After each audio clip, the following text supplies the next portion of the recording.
Hello, everyone. I'm Ronan Unchained, and welcome to another DC related stream.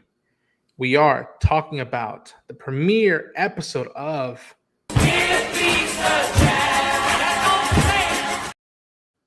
Peacemaker Season 2, y'all. This episode comes in swinging from the past to the future. And I have a lot to say about this, but I know y'all, if y'all know me, I hate talking about this stuff by myself. I have some friends who are DC fans, and they've seen the first episode and from different point of views. So let's bring in my other compadres. Let's bring in Taladia Plays and Darren. How you boys doing? Hey, it's Doing peace my best time. Peacemaker dance. I don't know. The new one. Da, da, da, da, da, da, da. I always love how they like use their hands to do silly Yeah, stuff. Where they're just like, I was like, what the hell are you doing, guys? But yeah, folks, just heads up, as always, with a lot of these streams where I do that they're eccentrically spoilers related stuff. Okay, so if you have not seen the episode, please, for the love of God, go watch the episode and then come back and hang out with us because we got lots and lots to say about this. And I'm gonna just start by saying this: that like, if you want to hear my thoughts, go check out my reaction on the channel. I did a non-spoiler review on my channel, and then there's another non-spoiler review on Team GBS's channel that go into more about how I feel about it. But right now, I want to go into and let the boys talk about their thoughts on it, and just to give an easy introduction to all of it. That folks, this season continues off of season 1 and the events of Superman. But in this one, Christopher Smith, played by John Cena himself, refines his dad's quantum cabinet storage thing, and he finds out like, oh, there's another place that looks similar to where I'm from, and oh, by the way, my dad is alive in that one. And you see how this thing is in his back burner, but also Chris is trying to sign up to be part of the Justice Gang. Emilia Harcourt is trying to find job in the intelligence community. John Economos is stuck in Argus while surveilling Chris, and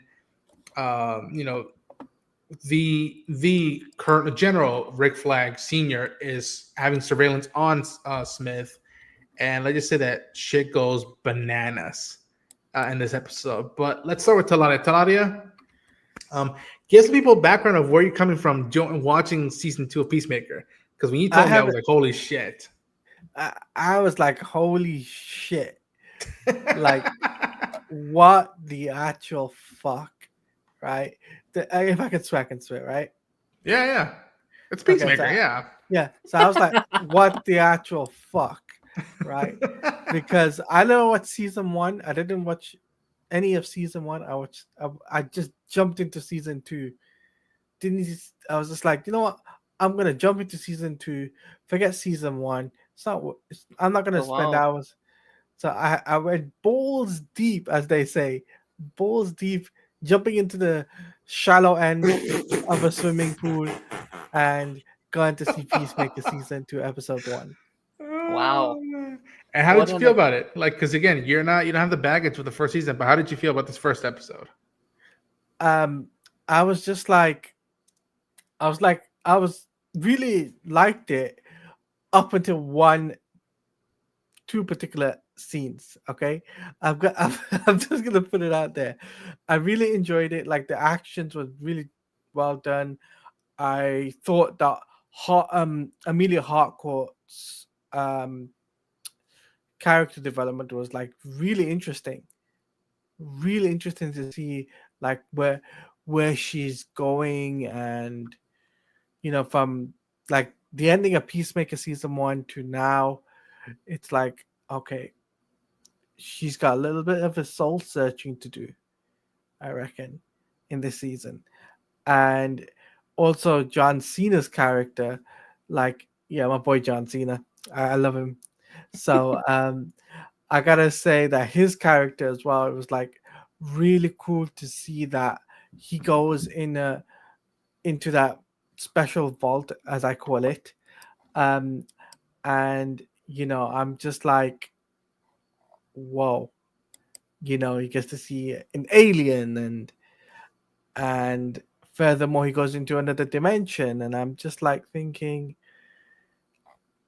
whoa, like his dad is alive, his brother's alive, and then you see another version of himself, and then he goes, shoots the stars. What's it called? Shoots the stars from the thing. I'm just like thinking. Yeah, they're normally called. Yeah. I'm just like thinking, dude, this is epic. This is Mortal Kombat. This is what we need in Mortal Kombat. So that was really cool. But like I said, the two scenes that really disappointed me though, and I was a bit taken back by the orgy scene. Yes. It was died from 0 to 100 like that. A click of a fingers, and I was just like, what the fuck? What the fuck am I seeing right now? My eyes. So, but other than that, I really enjoyed the episodes, and honestly, I'm looking forward to seeing rest of season 2. And honestly, I'm not gonna watch it with anybody else. I'd rather watch it on my own. So I made that mistake watching it with other people. I think that'd be safe. Yeah, I think that's a safe, Yeah. safe sell. Lock yourself up. Yeah. Darren, so you've seen the first season of Peacemaker. Yes. And I think it's fair to say that you're excited to see where the DCU goes, right? I mean, you followed the Arrowverse for so long, and now you're shifting into this. Yeah. I had to bring up the Arrowverse. How did you feel about going into this first episode, and what was your takeaway out of it? I mean, like you bring up the Arrowverse, I think that's very funny, but honestly, it is warranted because again, like I am the DC TV guy in many of my friend groups. I am the person who's watched hundreds of episodes of all of those shows, and in a various way, this is one of the first DC TV shows, I guess, out of Penguin, but I feel like Penguin feels like it's a very different vibe. It's the first like live action DC TV show in a while, and I really liked season 1 for a while, and it might still be. It was my favorite DCEU project, and maybe that just came down to it being the only DCEU show. Everything else was movies, so that just having 8 hours of it definitely helped. But I was very curious going into this season for many reasons, because I love season 1. Thought season 1 was really good for the most part, but I was always very on the fence with it because of the DC you at large. This is the first time a show has ever started in one continuity and by season 2 ended up in another. That's never happened before. In my knowledge in television history, that's something that doesn't really happen too often. And I was very skeptical. I wasn't sure if it was the right move, if we should have just started fresh. I needed them to really define why this show was so important to keep on the air. And I really enjoyed this first episode a lot. I had a really good time with it. Is it a perfect first episode?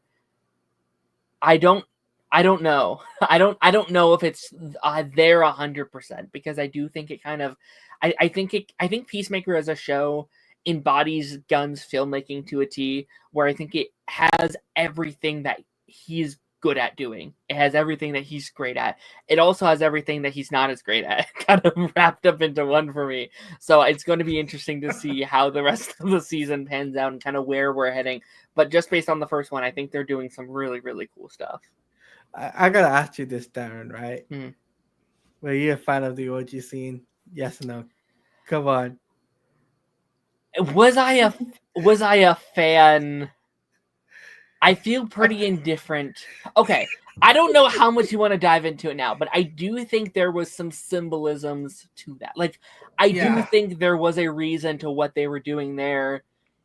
Did they need it to be so long? Maybe not. This is something HBO does a lot. HBO Max does a lot, where it's like, oh, we're allowed naked people, so let's do it. Like, let's get our literally dime for our buck. Like Game of Thrones says that all the time, where it's like, we didn't need a 5-minute sex scene, but all right, but I'll wait to fully get my thoughts, because I assume you have an order and a thing to this, and I'll add on to it once we kind of get there. Yeah. So the way we'll set up is that, again, like I said, like there's this element of, another dimension going on, and then how we have these characters that one is trying to be a hero but isn't given the opportunity to shine and show his potential as a hero.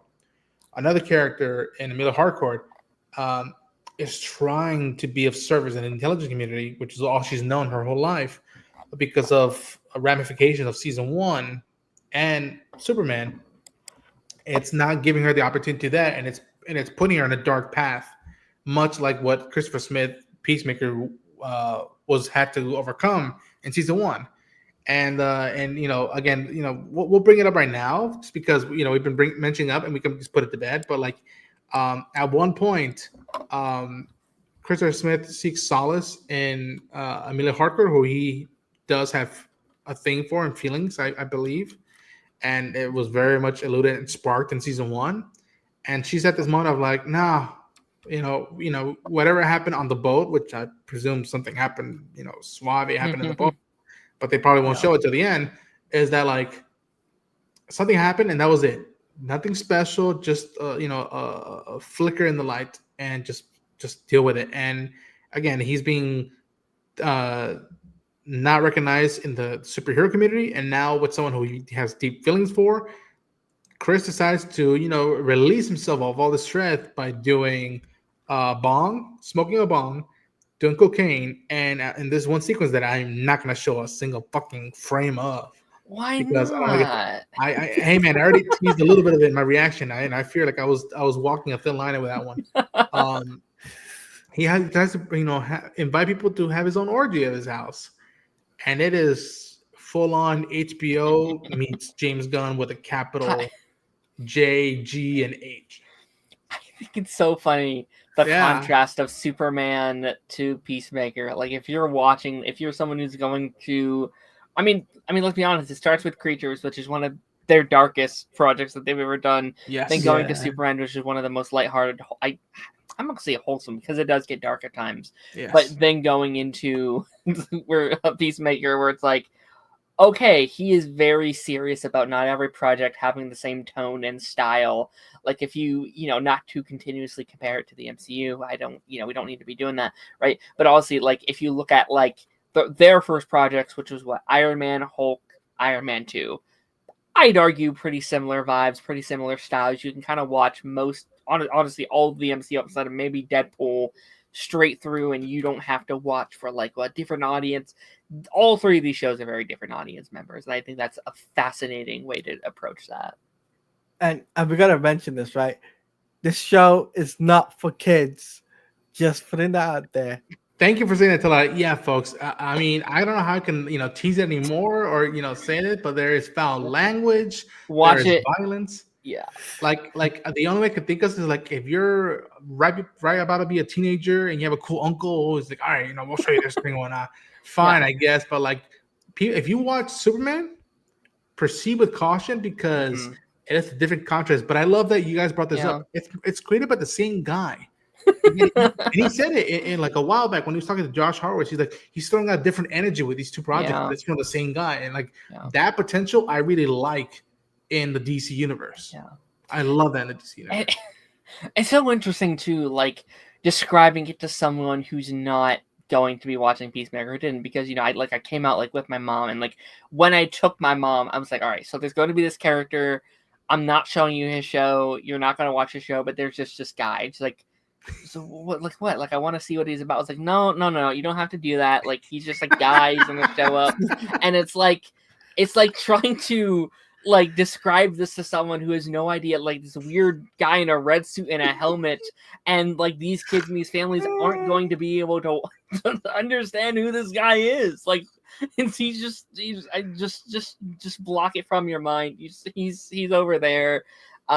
Which I think is overall fine as long as it doesn't become essential viewing, which is something that we've talked about, Ronan. Like if there's like they've said that this season is supposed to be like setting up the future of this universe, and that scares me a little bit because I'm like yeah, but like because like I was even talking to her tonight, I was like, okay, yeah, they had Hawk Girl and they had Guy Gardner, blah blah blah. She's like, oh, that's cool, but it's like I can't show her that. I'm not gonna show her a scene that has a poop fetish in it. Like I'm not gonna do that to her. No. So I'm like, I'm gonna just describe to her what's happening over there.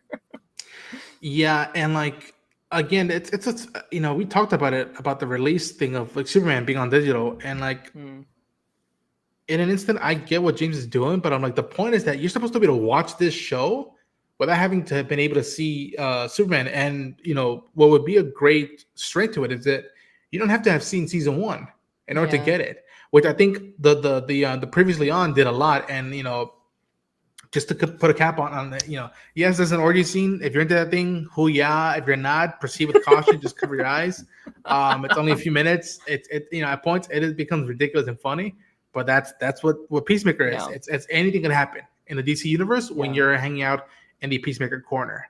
Yeah. But let's bring it up to the previously on, which I was like very like what's gonna happen on this? Oh yeah. Yeah.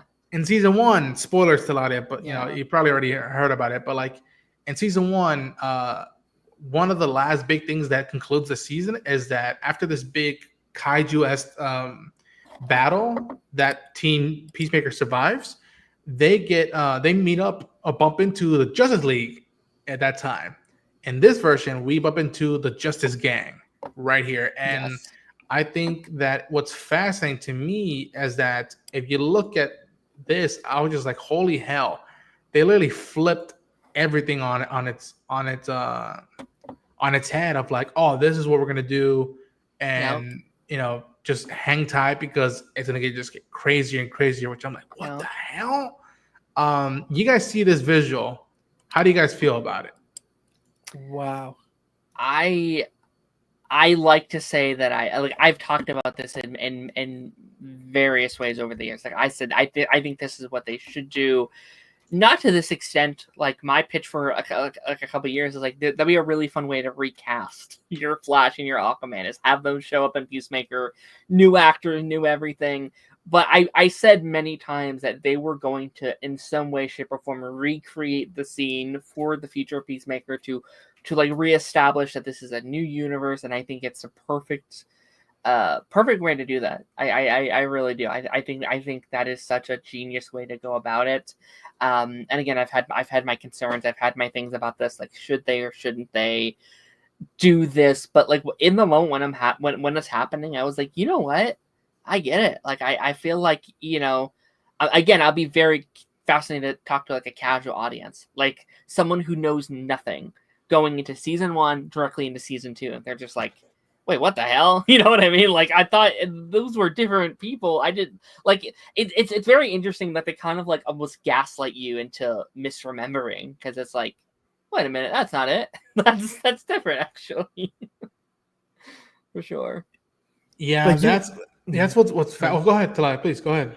I was going to mention as well, James Gunn made a statement about this as well, about that particular scene.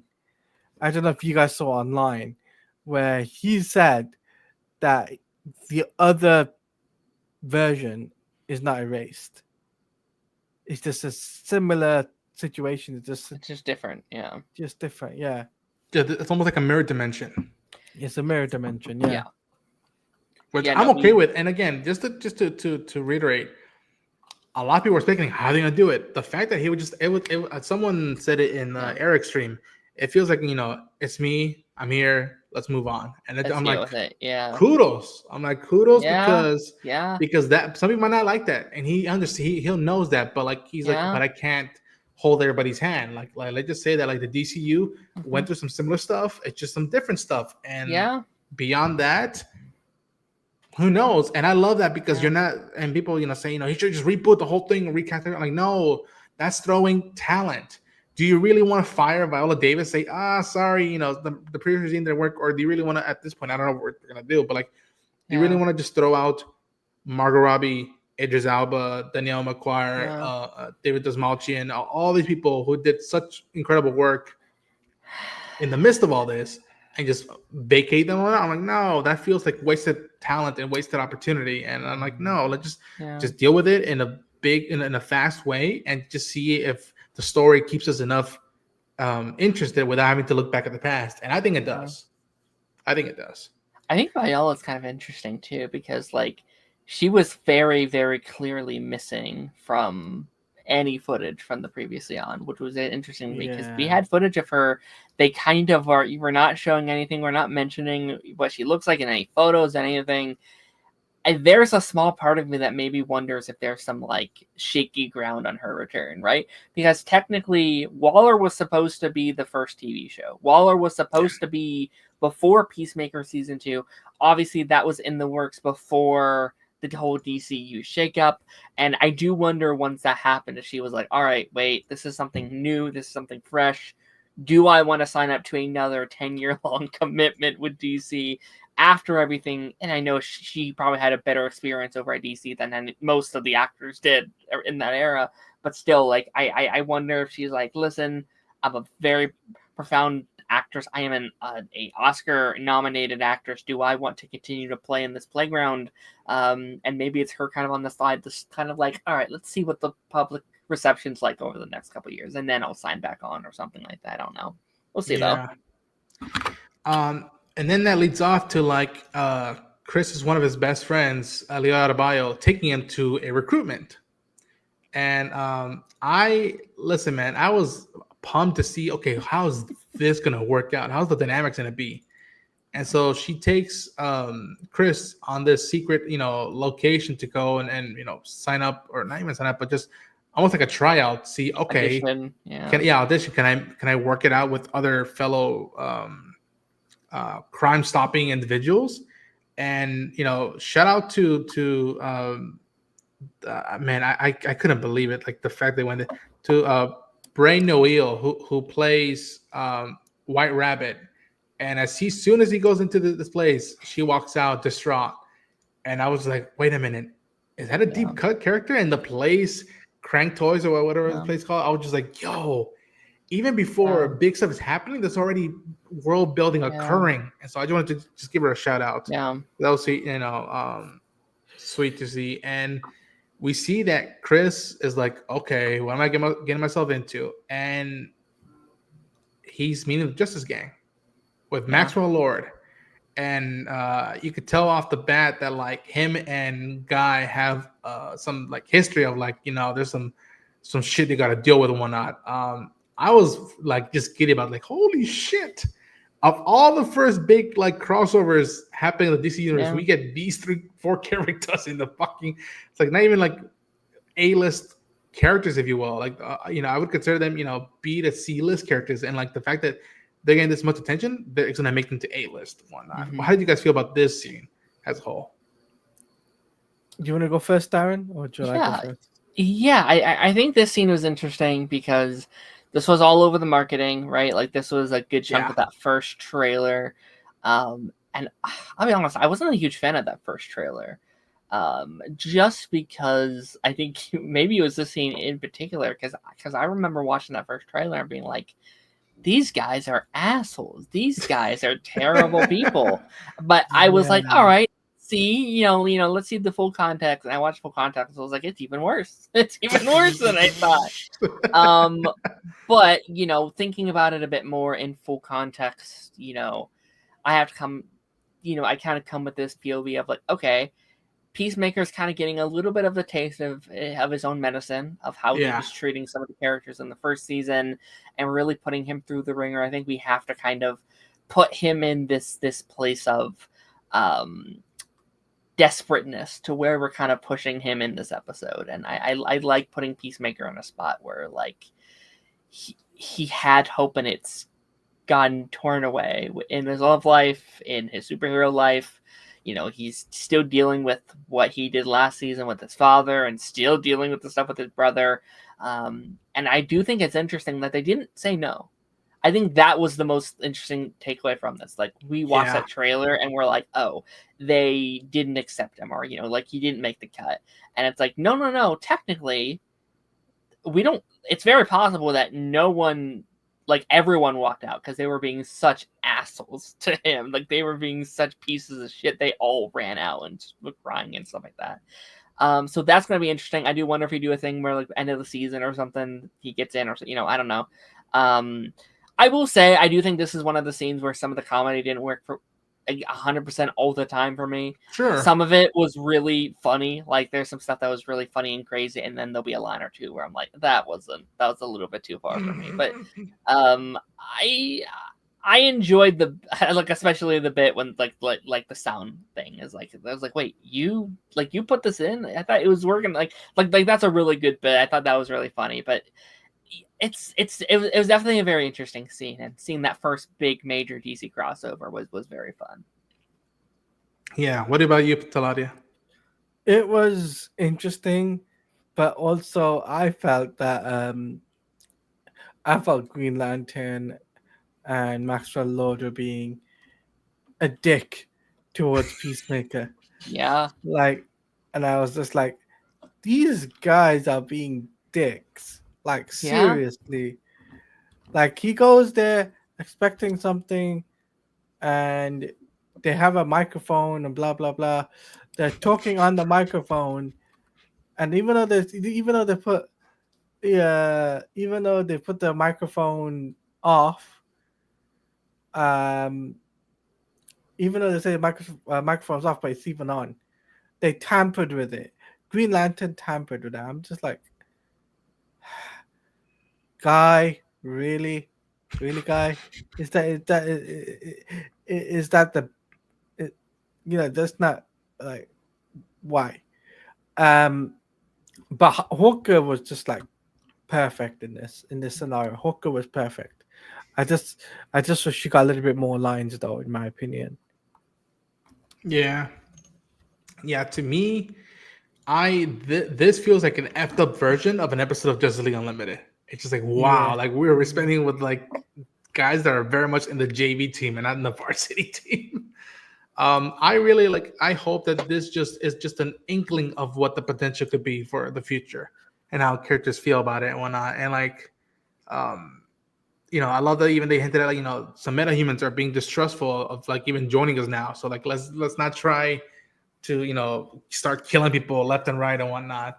Um, Also, shout out before we go any further. Shout out to the comment section. Anybody who's watching right now live, please hit the like button, subscribe to the channel, share the enthusiasm, and let people know that we're live to come and hang out with us.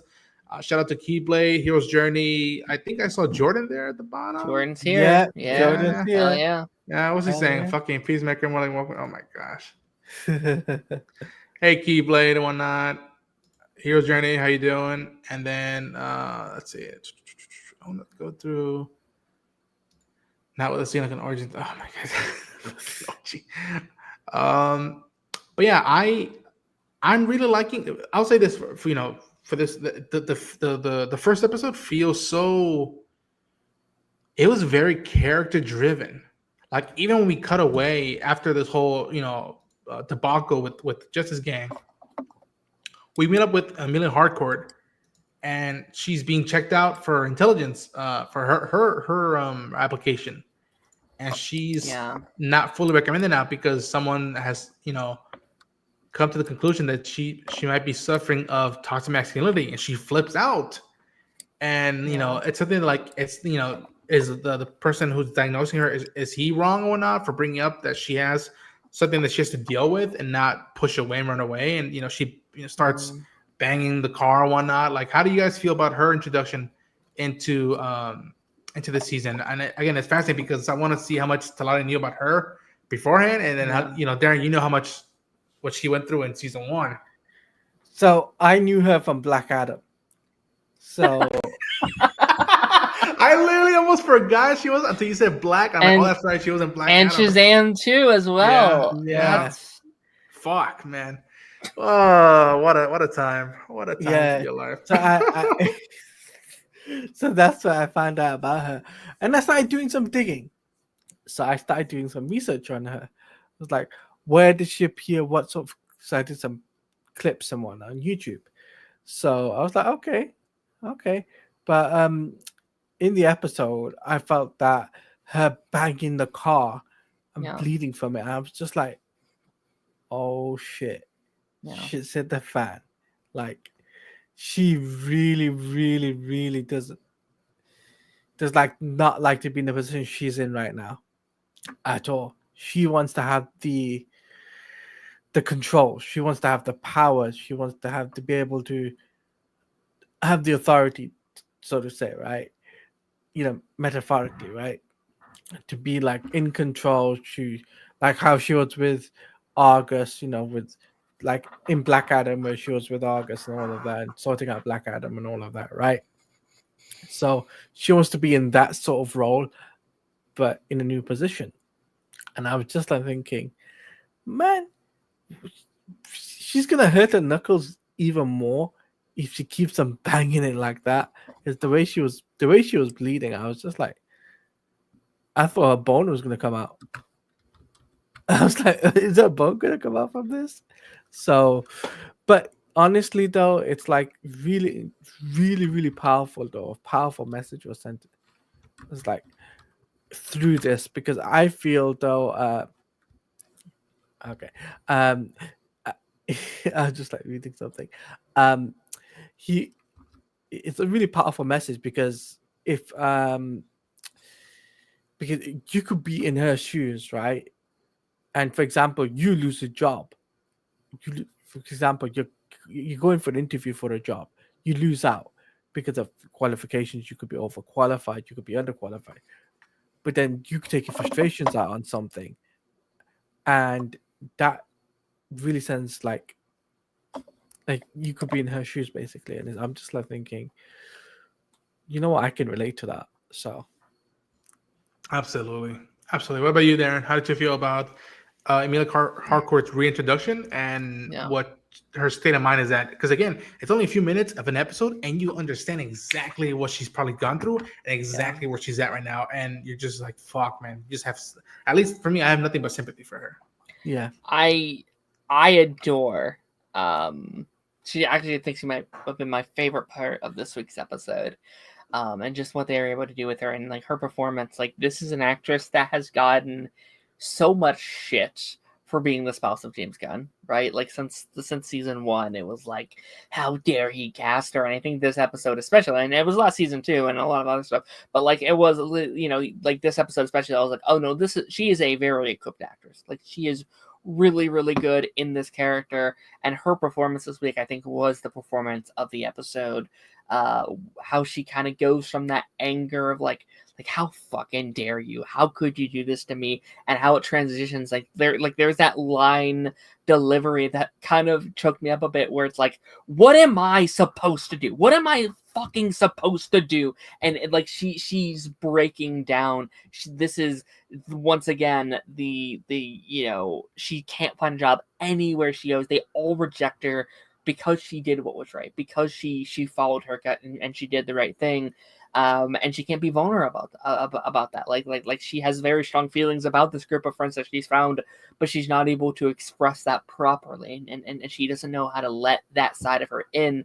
So she doesn't really have a place right now, and I think that is fascinating. I think that might be the most interesting, even the stuff that's happening with Chris right now, which is also very fascinating. And I bet we'll get there. But I even think like her going to the bar, antagonizing those men, you know, Yes. not saying that they didn't deserve it, because they absolutely fucking did, obviously. But like, I feel like she went there specifically because she needed to feel something. She needed to feel anything. And you saw that like that moment when like she's like laying on the ground and she's just kind of like there's a little smirk there. There's a little something where it's like, oh, she did that on purpose. And like I'm really interested to unpack that, especially with like how she's going to be contrasted with the alternate version of her. And I don't want to spoil the like this season on trailer, but like some of this, like where she's going to be put at this season is like, oh, she's going to have to address her feelings head on, and that's going to be fascinating. Yeah. I was just going to mention that bar scene is probably one of the best fight scenes I've seen in a long. Agreed. It's really good. Yeah, I'll show in a bit right now, but yeah, Darren, you took the words out of my mouth of like her potential, and not just, oh, she's married to the head of the studio who runs this stuff. Like, no. This lady is a force to be reckoned with. Someone that you respect, you fear, you might fall in love with, and yet you just can't you can't stop and just have more sympathy for her and just be like, listen, I know you're going something right now, but what you're doing isn't going to help anymore. I'm like, just please seek out help, talk to someone right now. And like, it's almost an inverse of what Chris had to go through in the first season in comparison to what she's going through. And it's like, well, he started getting better and better. It seems like she's probably potentially going to get worse and worse and worse. And I love that even him trying to offer help she's the thing, fuck off, one, and I'll bring it up later with the photo. But yeah, I was fortunate to see that fight at Comic-Con, the big ass screen with all That's the cool. sound. I was That's just like, awesome. and we're all like, way to go, Jennifer. And apparently the whole stunt Yeah. team was proud of her for doing that, because she did most of her stunts of her own, whatnot. So yeah, that was cool to You're see. lucky. You're lucky to see that on a big screen. I'm just gonna say that right now. I wish we could have seen the whole thing. That'd be pretty cool. It is really, yeah. I wish Warner Brothers, James Gunn, please, you should do what James, what Game of Thrones and Walking Dead should do with it. Just put out some episodes in the movie theater. People will go watch that. I would pay money to go watch that. I'll just say that. Right I mean, I feel like we can finally start having these kind of conversations because we are three projects into the DCU. Is this the best fight scene in the DCU so far? It's up there, man.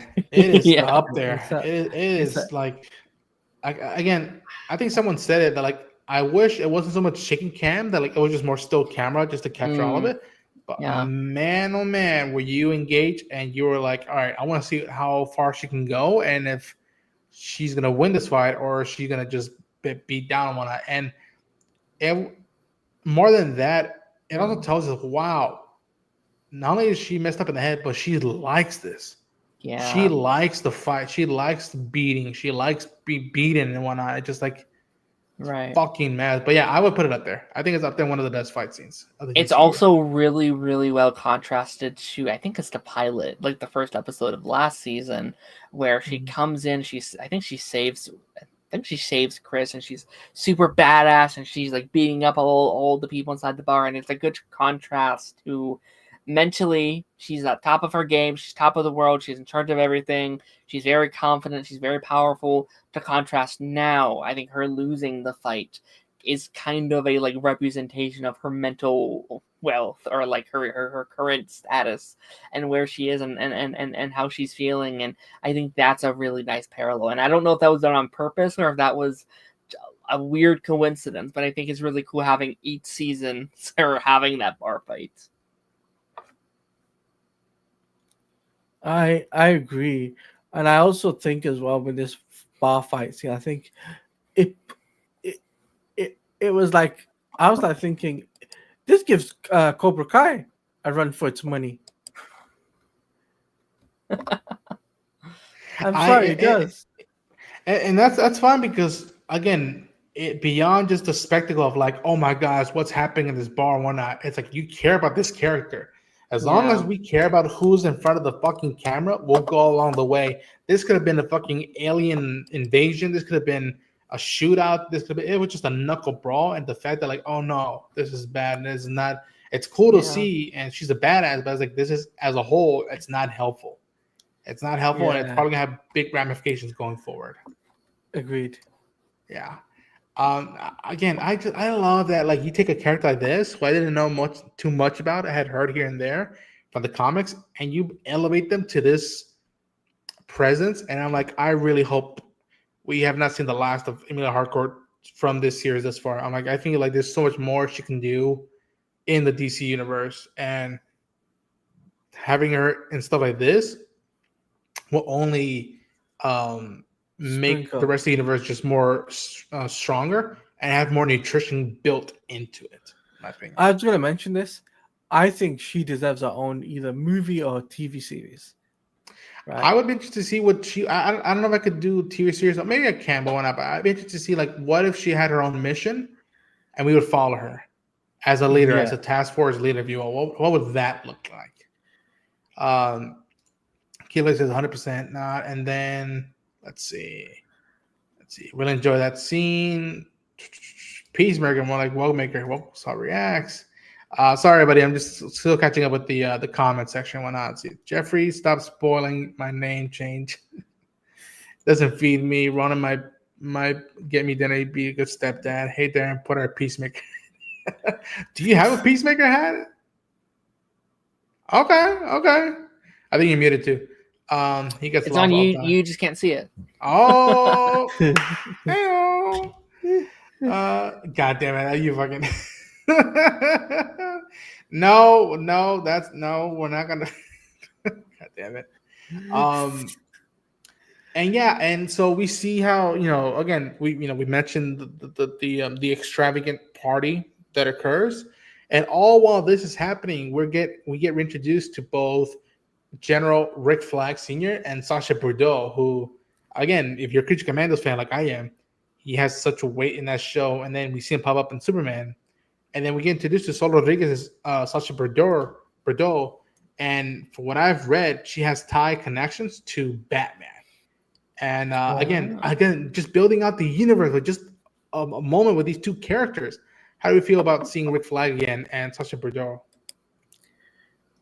I personally think seeing Rick Flag Senior is like, okay, I'm interested to see is he gonna go all guns blazing on Peacemaker, or is he gonna be like, okay, I've got to strategically plan things out like Batman does.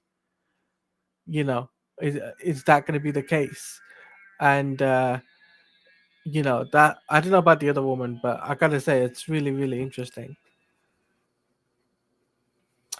Yeah, I mean, I'm really excited for Rick Flag this season. I think that's going to be one of the more fascinating elements of it. I mean, like this is again we're going like weird continuity stuff again, but like again a general sequel from the Suicide Squad, a direct connection to that. We're still dealing with those consequences, and again, I think that stuff is fascinating. I'm very curious to see how that ends. I think this is a season of self-reflection. I think this is a season about um, what's important to our characters and how far are they willing to risk, or like how much are they willing to risk to get that closure. I think it's going to be interesting. I think Flag is going to be a big part of that. I have a theory, since we're doing the mirror dimension, weird timeline stuff.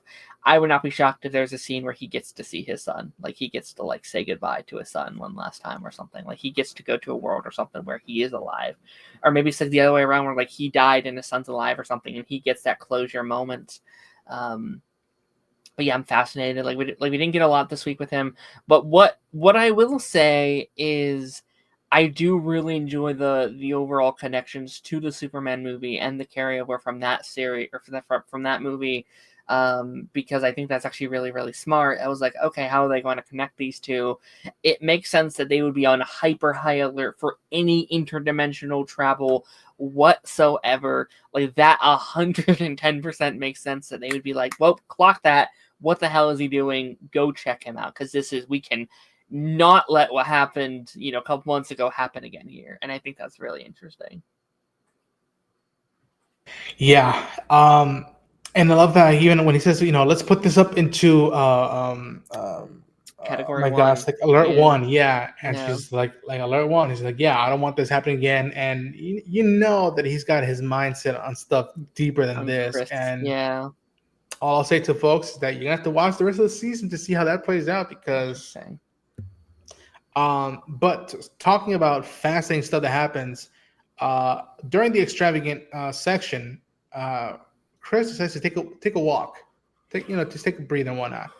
And he goes back into the quantum dimension storage room, and he goes back to the house, and he goes outside. And he sees that it's a big, nice, wealthy house.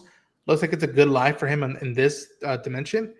And he sees someone come up to his house. And at first, I didn't realize who it was until the person got in the car. And I'm like, wait a minute, what if it's And then lo and behold, you see Keith come out the truck and whatnot, and the look Great. on Chris's face was so John Cena, man. I am so James has been singing his praises, but I am so proud and so happy of where John Cena's come as an actor, Great. as a performer. You just see how much just shocked and like the glimmer of happiness hiding behind the shock of seeing his brother there in person. And then I was like, oh, fuck off, James. How can you fucking, it's episode 1, you already get me emotional and shit. Yeah, man, Keith is alive. Thoughts? Unbelievable. Like, wow. Yeah. Go on, Sorry. Dan. No. I mean, I was just going to ask you not to take your hosting, kick your Ronan, but like Go for I it. would be fascinated to hear your thoughts on this because you didn't. I guess you really didn't get to experience that trauma that Chris went through within season 1, and how much of a big scene this was. Like what was your POV on that? Well, Taladia didn't see season 1. Yeah, how do you feel about that, Taladia? I thought it was really interesting to see that. So I was just like, wait a minute, how is he alive? I thought Yeah. so. So I'm really intrigued though to see the next few episodes of how their relationship is going.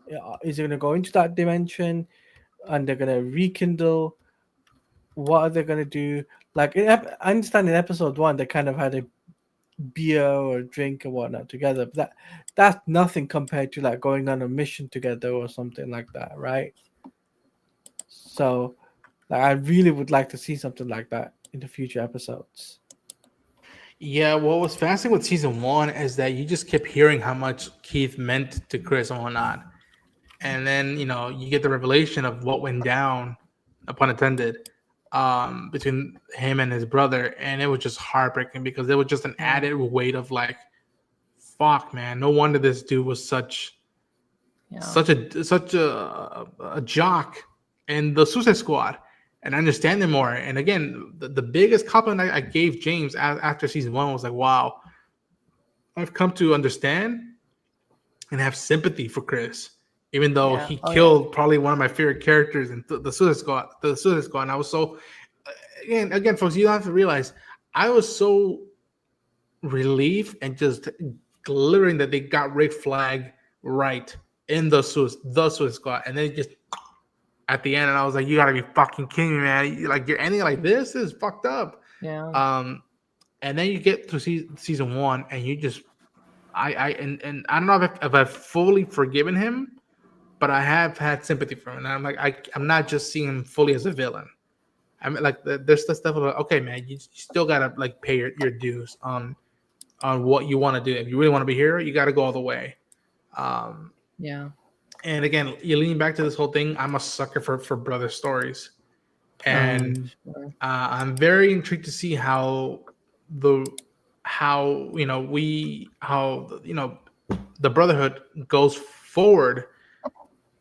When maybe at the end, or who knows when, our Chris might tell Keith like, "Yo, I'm your brother, but I'm not the one you know." Which then goes to the latter moment of the episode where Chris is just in awe of the place he's at, and seeing that, oh my gosh, in this universe or this dimension, me and Emilio are a thing. What the hell? Yeah. And we see that, like, he's seeing a photo. I think he's seeing a photo of her, and he just like, man, what's happening here? And then lo and behold, he gets a gun pointed right behind his head, and it's the dimension's Christopher Smith holding his peace gun and whatnot. I thought, what it felt very, correct me if I'm wrong, it felt very Rick and Morty, like straight up out the wazoo, which is kind of apropos because James Gunn had recently been part of that Rick and Morty episode, where him and Zack Snyder showed up. So like, it was fascinating to see how, like, oh shit, how does this feel? And this dimension's Chris has no sympathy for talk of just like, yo, hear me out. And I won't show it because again, I don't want to get put down on one out. But like, our Chris kills that dimension's Christopher Smith, that dimension's Peacemaker, and you're like, oh fuck, he gets fatality. That's the best way to put it. Literally, I watch MK. Ed Boon, I imagine you're already like putting the animation scenes for the next Mortal Kombat game if you bring back Peacemaker. Thoughts? Like, my initial thought was like, the fuck, other dimension, Chris, just chill out, and like, he just kept beating him and beating him and beating him, and I was just like, this is fucking wild, man. And and people kept saying like they had theories like, okay, this is how we move into the DCU from the DCEU. It's like, Yes. no. Yeah, nope. That's not how it's going down. Nope. No, I think it's definitely very interesting, and I'm really excited to expand more on like what are the differences between our family dynamics to what ours was to what theirs was. I heard someone say today that I thought was a fascinating thought process that like that Chris is more experienced in the tech and being a superhero and how the tech operates, but Chris is stronger because he's forced. He since he had a shittier life, he didn't have a good dad. His brother died. He was forced to become stronger, a better fighter, more equipped for the outside world. So ultimately, it makes sense why he was able to ultimately kill this version of the character, even if it was on accident. And I think that's going to be fascinating to see the contrast between these two versions. I don't know if this is going to be a question that like you're about to ask, but I do think that I think the twist is ultimately going to be that they're even worse than our versions of the character. Like right now, it all looks sunshine and rainbows and awesome, but I think we're going to open up and it's going to be like. I actually would not be shocked if the entire world is racist in this world. Like this entire world is like a Nazi-driven community, and like they seem normal because they are the normal, right? Like everyone in this world is kind of operating under that light.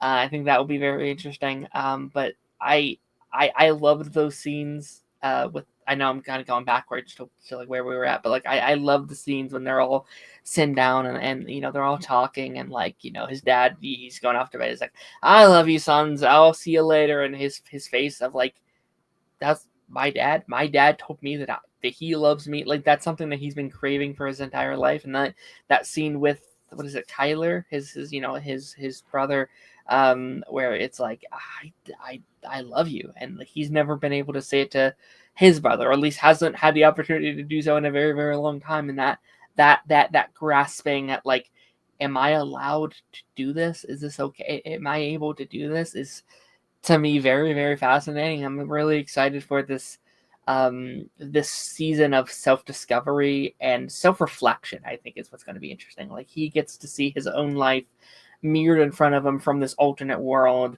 and then also how does he deal with what he's done at the end of the episode? Like, does he feel guilty? Does he feel grief? You know, he's trying to be a better man and he just killed himself. You know, he's taken away someone who's very important to this family, and I think it's kind of fitting too. Of like, he killed his brother and then he killed himself. Like he's kind of taken away both of. Oh man, he's taken away this guy's son twice. You know what I mean? Like I think that's going to be weighing on him. That's going to be like a shitty thing in his mind right now. It's going to be like, fuck. I fuck. Not only did I fucked up my own family, but I fucked somebody else's universe's family too. Like, what the fuck? So what do I do now? It's like he's going to be like, where do I take this guy's place, or do I carry on and go back to my universe? And that's going to be the biggest question for future episodes. Is he going to go into this dimension and replace him? Because that's the biggest question I have right now. Is he going to replace him and just stay in that universe? Yeah, well, here's what's interesting about like where we think this dimension is going to go. Did you guys catch a bunch of the Easter eggs throughout the episode? Yes, I saw one. I saw one that like really caught my eye. I was like, oh, that's interesting. So some deep cuts occurred. Talade, please tell us if you caught one or caught any. I call it Gotham. Okay. So Gotham is referenced twice. Yeah. One is in the newspaper of like top trio saves Gotham from ultra humanites, which I'm like, holy shit, that's a humanite Gotham. The other time, which I caught it later on, was in the news guy from Superman, who says, you know, like Metropolis and Arkham, in Belle Reef, in Arkham, there's been metahumans escape and whatnot, and she's like, what the fuck is going on? And also Bloodhaven as well. I thought you were in Bloodhaven. I was just like, that's where Roy Harper is, right? That's Bloodhaven. So that's where usually Nightwing works. Nightwing, yeah. patrols. Gotcha. The other one that I thought was kind of cool is that the top trio defeats the rainbow creature and whatnot. And it's like, at one point I had heard or had seen that James was going to use him during the Suicide Squad. Interesting. And it's again, it falls into that line of like very like, dare I even say Z-list characters from like that's a Golden Age character. That's a Golden Age creation from Bill Finger, my opinion, the co-creator of Batman. And I was just like, what the fuck? And man, this is what I'm telling y'all about that mural and Superman. I'm telling you, we're gonna get deep stuff. And the cool part is that we don't know where we can go with these new characters that aren't too familiar, and we can go do research. We can go read comics about them. I instantly thought of Stargirl when I saw Ultrahuman. I was like, oh my gosh, this world takes place on Stargirl's Earth and it's all canon. It's like, no, that doesn't fit into the Stargirl continuity. Obviously, they wouldn't do that. But no, like that's another one where it's like, oh, that show loved using those deep cuts and loved using those villains you've never seen on screen before. And as Ronan would say, is it canon? It's not canon, but I kind of wish it was, because that'd be cool. Like James said, until it's shown or it's said, then it's canon. Yeah. So I think a lot of this stuff is canon, and I'm very, very eager to see where it pans out, man. Like, because we're building out our own canon in the DC universe. Yeah. What's this Dimensions one like? So I'm very intrigued about it. Let me ask you this right now. Did anybody have a favorite moment or scene in this episode? I did. Lead us off. What was your favorite moment? I think for me personally, it was John Cena Chris Smith Chris Smith, that is, going into the other pocket dimension and seeing all these like different things. Like he knows the number, he goes in, sees all the pictures, and I was just like, oh yeah, like he's going deep into this stuff. So like that's my favorite. Like I know Amelia Harcourt comes a close second, so the fight scene. So that's just me. What about you, Darren? Yeah, what about you? I mean, I think it's obviously the orgy scene. Like that's a 10 out of 10. No, I was kidding. No, I mean, I already talked about it, so I don't have to go into detail. But I think it is that hardcore scene, her in with the therapist, and like her, like I think that's a scene that just kind of shows how, like, when the show is at its best. I think it's a good representation of that, because it's goofy, it's silly. Her performance of like, but I have a vagina, I can't be, like that's so funny. But then how it switches from like confusion to anger to desperation of like, no, you don't have to write it down, please don't write that in, just like, what do you expect me to fucking do? This is all I have. Please, like, what am I supposed to do? It's just that grasping at straws, I thought, like, genuinely broke my heart. I started to get a little teary-eyed. Again, that's very early on in the episode. I was like, oh, what the fuck? Like, this season's gonna destroy me, isn't it? Like, oh my gosh. But yeah, no. But like, again, there's many scenes in this episode I could point to and be like, that's my favorite one. What about you, Ronan? Yeah. What's your favorite? To me, man, it's a tie, because I've been telling y'all, and that it's not fully the vibe that I grew up with, but like the fact that it's this scene with the other heroes, just seeing them bound again, no fun, no shooting, the Green Lantern, no Hawkgirl screaming for some reason, she screams like that. No, Peacemaker not shooting his gun and whatnot. It's none of that. It's just them talking. I'm just like, I could watch a full hour of this. Now, granted, I don't want to hear the whole yucks the whole time. I want to have good, basic, serious conversations. That was fascinating to me. And the other scene that rivals that was as well, that I love as much, is this scene between the brothers. And again, even like to the moment I was just like, oh god, I almost shed a tear for, was when like August says, I love you too, buddy. And he grabs his ear, and I'm just like, Yeah, the tender this so moment. good. And then even when Chris says, Keith, I love you, man. He's like, shut up, man. I love you too, bro. And I just like, imagine since that day when they were kids and he accidentally killed his brother, how much he wanted to say that to Keith, how much he wanted to hear that from Keith. Like, I was just like, fuck you, James. In the most sincere, beautiful way I could say it. Like, fuck you, man. Like, thank you for that, but fuck off, man. Like, and this is episode 1. Yeah. This is episode 1. I can't wait to see like how he deals with that grief. Like how he's obviously going to stay. He's like obviously going to try and, remain in this little world and try to get closer to them. But like, how does he deal with the idea that like, I murdered you, I killed you, and he's still been dealing with that, and he still blames himself. It wasn't his fault. It was clearly his dad's fault. That fucking psychopath. But like, how does one come to grips with that? I also wanted to mention something else from the opening scene that you just talked about. We didn't mention it at the top. I actually missed it at first. I didn't catch it until I rewatched that scene. Supergirl is there. Is there, which I was like, oh wait, what the hell? That's kind of crazy.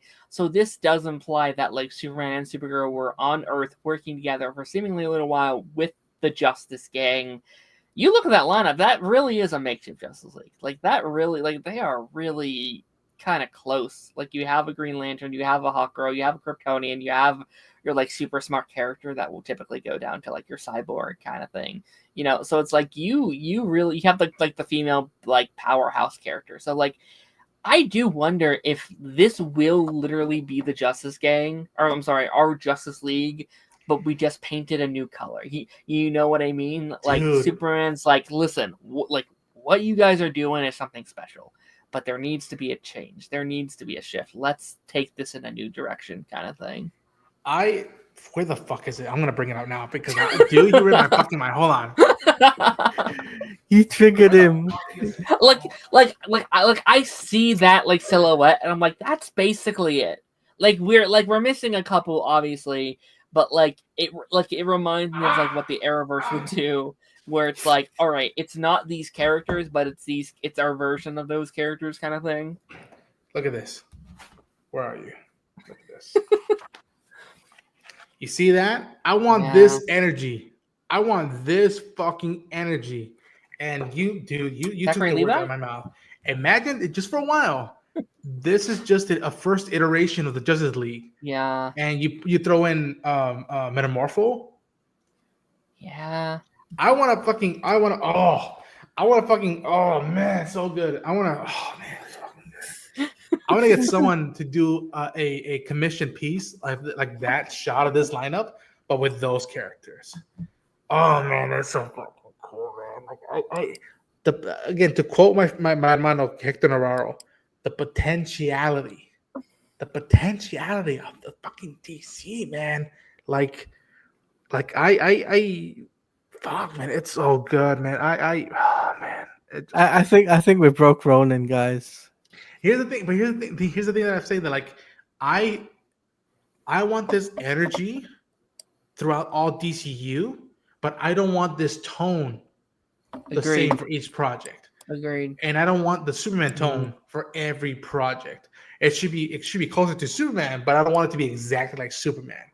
And that's okay to feel that way. Like I can imagine the tone and vibe of Supergirl, what that's gonna be like, the tone and vibe of Lanterns, Clayface, like.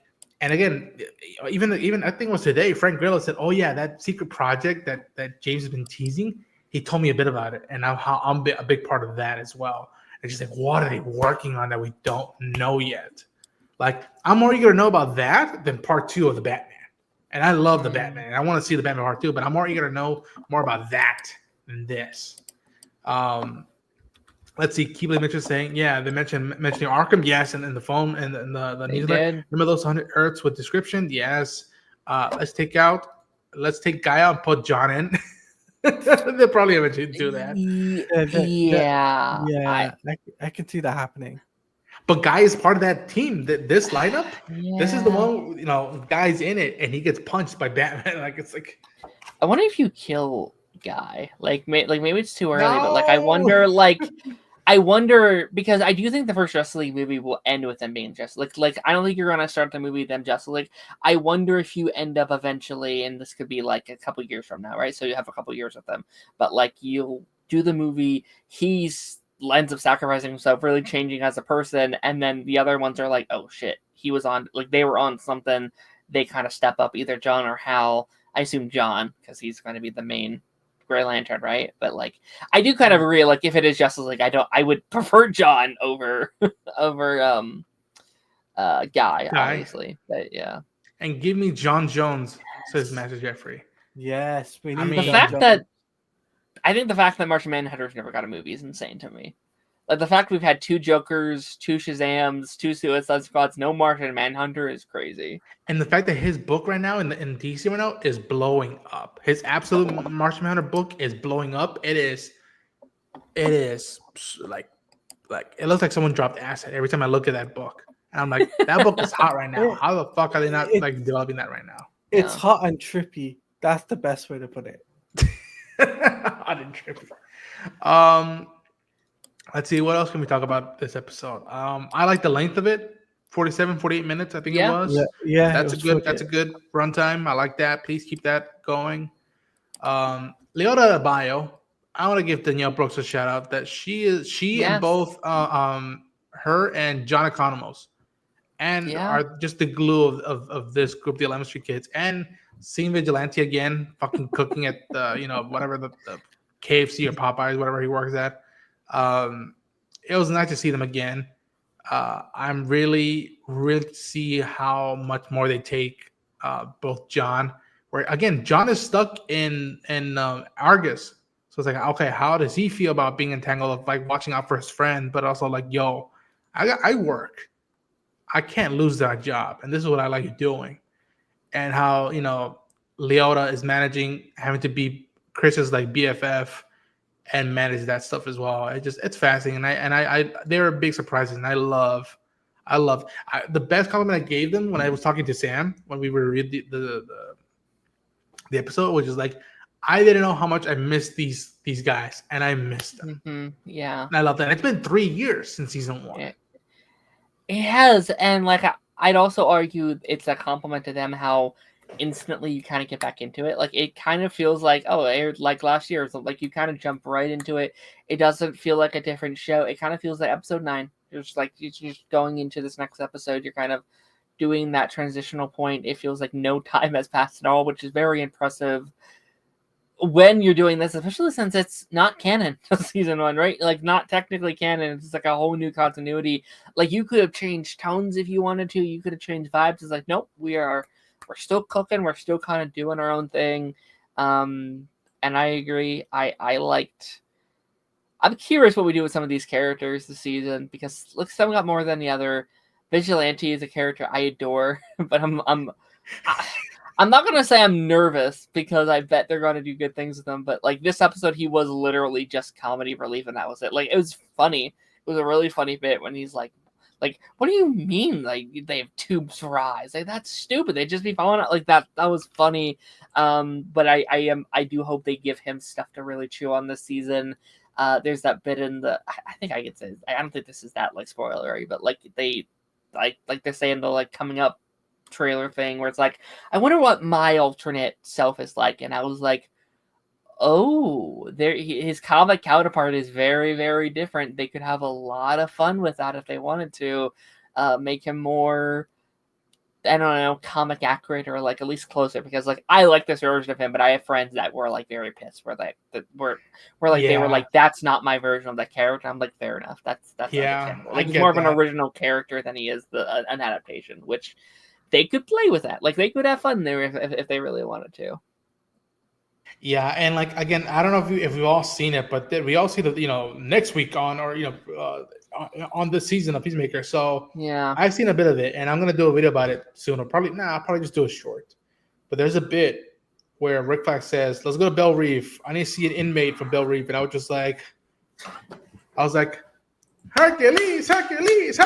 I was like, yo, are we meeting someone from the Suicide Squad or from Creature Commandos? And I'm just like, Lux. I I was like, oh my fucking god, man. Yeah. I really hope it's one of the Commandos. I really or one of the Suicide Squad guys. I'm like, I really hope it's part of that. Bloodsport. Bro. Blood. I mean, they said they really wanted. I actually would not be shocked because James has been hinting at Bloodsport about wanting to bring him back soon. That could be him being cheeky. He was supposed to get a movie prior to the like reshaping of everything. James Gunn said that he wanted to do a movie for him, and like I would not be shocked if like they're like, well, it's set this year. And to be honest, I don't think he's going to get a movie just in terms of box out. Like I don't think they're going to do that with him. But I want him in to return in some way. I mean, a show, a DC special, man. What I've been saying about the Marvel specials. Do fucking TV movies. That is the benchmark now of how much this shit is being blown the proportion in terms of budget. Do a TV movie and get a kick-ass script, and people will I'll be show there. up. Yeah. Yeah, man. Okay. I think I'm tapped out because I don't know what else we can say about this. And again, we got to do rating. Yeah. Before we go, before we do the rating, just final thoughts and then give our rating. So let's start with Tilaria. Your rating and your final thoughts on the premiere episode of Peacemaker season 2. Well, I gotta say, I really enjoyed the episode, and honestly, except for the OG scene, I gotta give this an 8. Ronan, please. Except for that scene, it's an 8 out of 10 for me. Solid episode. I'm looking forward to seeing more action scene from Amelia Harcourt, and I'm looking forward to seeing the bondage she will have with Chris Smith, Peacemaker, in that alternate universe. Like, I'm really looking forward to that. Beautiful. And what was your rating out of 10? I gave it an 8.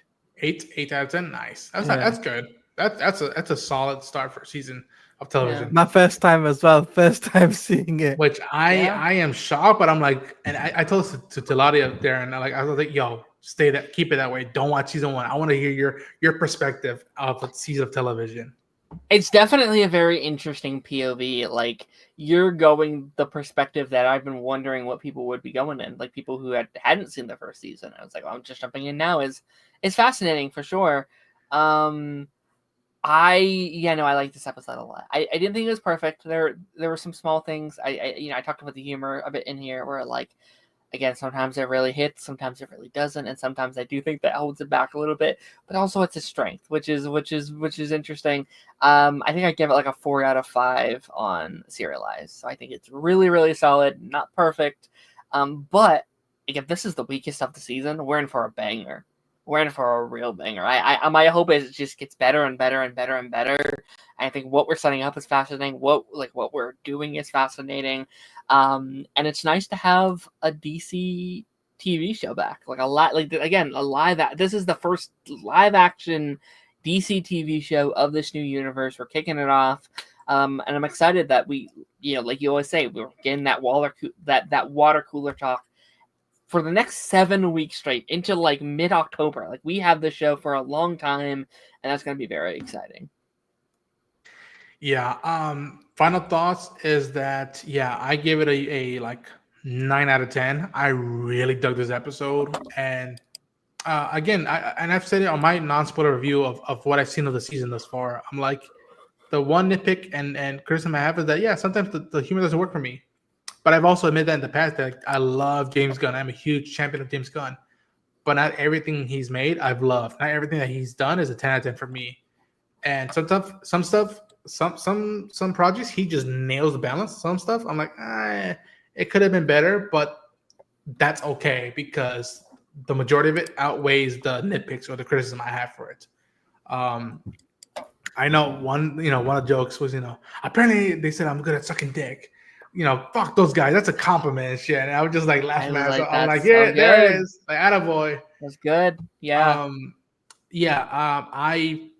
I'm so happy that we get again, you said it, the water cooler talk. I'm so happy that for the next 7 weeks, we have an excuse to meet up and talk DC related stuff. Yeah. And again, folks, if you're watching this, like the video, subscribe to the channel, share this, and let people know who worked on the show that we're live and we're watching the show, and that, hey, if they have an hour or half an hour or 5 minutes to spare, tell them, yo, hit up Ronan and Chain. He will get you on the Yeah. show, and I will happily have people on the show that will work on Yeah. it. Let's get James Gunn on here. Let's have him talk Yeah. about the episode. Hamas, get on, man. I have a lot to. I'm not gonna ask you about. I'll promise you this, James Gunn. Look at this. I'll look at this. Look at me. I'm not gonna bog you about the Batman Part 2 or the Superman saga. I'm not gonna bug you about that. I want to know about fucking the Question. I want to know about Animal Man. I want to know about fucking Mr. Miracle. I'm gonna bug for our friend Jake. I want to know about Wildcat. I want to know about stuff that nobody else is asking you about and see where they're at. And I'll leave it at that. Taladia, and I will ask you about Arrow season 9, the Flash season, the Flash season 9, where's Stargirl season 4, where's Superman Lois season 4. I will ask you about the gaming side. I want my goddamn Superman game. Like, come on, Jay. Exactly. That's all I want to know. Yeah. Exactly. You said David Cornsworth is going to be voicing in video games. Come on. That was exciting. Give us. Muchachos, thanks so much for taking the time out of your Friday night or Friday morning, depending where you're Friday morning, Saturday morning. Taladia, thanks, man. Tell where people can find you and plug yourself. You got anything working on right now? Yeah. So you guys can check me out on YouTube at Taladia Plays, and I'm on social media at Taladia Plays _ on X. While coming up on my channel, I'll be doing absolute reports, and I'm going to be covering the Absolute Trinity books, Batman, Superman, and Wonder Woman. I'll be covering some of the issues that I've missed over the last couple of months, so I'm going to be covering that. And also I'll be covering Lego Batman. I've got some videos in the works. Ooh. I kind of got some ideas that I want to put to you guys. So yeah, I can't wait to cover that. And guys, make sure you like and subscribe to Ronan. I appreciate that, buddy. Darren, thanks, man. Where are you at? Let people know. And what are you working on? You can find me over at Darren Sanctuary. I stream Mondays and Thursdays. I think it's officially set in stone. I think I can say it. This Thursday might have a friendly neighborhood Ronin on the show potentially if that's official. We're gonna be talking about some MCU projects, and I've been working on some channel stuff as well that I'm very excited for. And you can literally find us talking almost every day of the week at this point. Like, I feel like there's one of us on there's a podcast going on almost every day of every week. It's insane. So, weird. Like the three of us are on Party Nation a lot. We're on Council a lot. We're on Eric's show a lot. So you could just find us just everywhere at this point. We got the Sports Center schedule. We're almost live every fucking day. Every day we're like, every day. Time again. All right. Yeah. Folks, you can find me at Ronan Unchained on YouTube, on all the socials. I got a lot of stuff cooking down the line that's both Marvel, DC, Star Wars related, and some stuff that's not related to that stuff. Taladia hinted about gaming. I want to start building up my bona fide on the gaming side. And so who knows, you might start seeing stuff on Twitch, on the Twitch side, play out. But yeah, as always, subscribe to the channel, share the enthusiasm. The more you like these streams, the more you like these videos, reaction shorts, the more the channel grows, and the more I can start earning money to make money off this stuff, and then I can really start cooking out my fucking crazy ideas.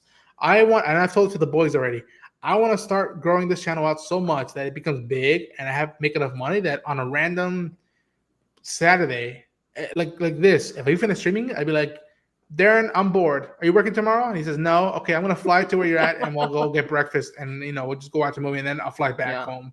I want to be able to do that and bug. I want to be able to fly out on a red-eye plane and bug Taladia in England and go like, all right, let's go watch a football match, and let's go hit a pub and get drunk before a new DC or Marvel project comes out. Folks, take care, and as I think Christopher Smith would say, please give peace a motherfucking chance. Take care, everybody. Have a good night.